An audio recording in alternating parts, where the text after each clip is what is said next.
Le Front National, quant à lui, apparaît une nouvelle fois comme l'élément décisif qui permet à ce système mortifère de se maintenir. Pour la 7e fois depuis 1974, un membre de la famille Le Pen vient de subir un échec cinglant.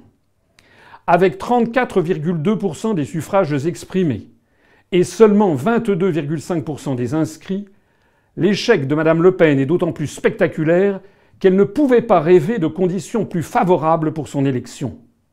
Elle avait face à elle un candidat de 10 ans son cadet, souffrant d'une instabilité psychologique manifeste, apparaissant comme le successeur d'un François Hollande honni et présentant un bilan accablant de son passage au secrétariat général de l'Élysée et au ministère de l'économie.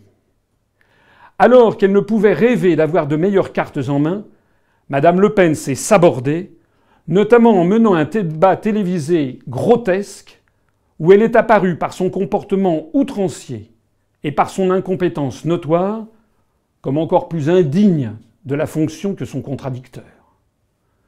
On notera au passage que son échec cuisant montre qu'elle est très loin, très très loin, d'avoir attiré à elle tous les électeurs de M. Dupont-Aignan et de M. Fillon, comme elle en caressait pourtant le projet. Le nombre d'électeurs de Mme Le Pen, de l'ordre de 10 500 000, est très inférieur au nombre de ceux qui ont préféré l'abstention, le vote blanc et le vote nul, de l'ordre de 16 millions. On notera aussi tout le bénéfice que les euro-atlantistes retirent de cet échec, puisque l'incompétence, l'inconstance et la confusion de Mme Le Pen ont été savamment mises en avant par les grands médias pour faire croire aux Français qu'il serait absurde et déraisonnable de sortir de l'Union européenne et de l'euro. La question qui se pose aujourd'hui est de savoir jusqu'à quand la famille Le Pen va continuer à prendre la France en otage. Dès demain, Mme Le Pen et son compagnon Louis Alliot retrouveront leur siège au Parlement européen grassement rémunérés. Dès demain, les dirigeants du Front National inviteront ceux qui leur font confiance à se mobiliser pour 2022. Je le demande ici à ceux qui ont voté pour Mme Le Pen. Combien de temps encore faudra-t-il pour que vous regardiez la réalité en face? Après l'échec de M. Le Pen en 1988, le Front National vous avait assuré que la victoire serait pour 1995. Après l'échec de M. Le Pen en 1995, le Front National vous avait assuré que la victoire serait pour 2002. Après l'échec de M. Le Pen en 2002, le Front National vous avait assuré que la victoire serait pour 2007. Après l'échec de M. Le Pen en 2007, le Front National vous avait assuré que la victoire serait pour 2012.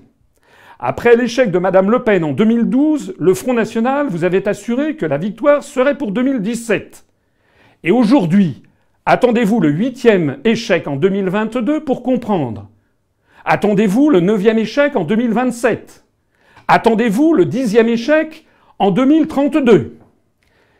Si la famille Le Pen voulait vraiment la survie de la France et le bien des Français, elle devrait avoir la décence de se retirer de la vie politique et de dissoudre le Front National qui bloque toute évolution de notre vie politique depuis un demi-siècle.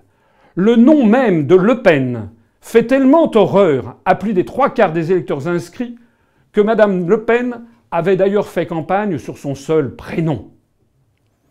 Bien entendu, je n'ai aucune illusion sur le fait que cette famille refusera de se retirer, puisque sa présence en politique lui a permis d'empocher des millions et des millions d'euros de fonds publics depuis plusieurs décennies.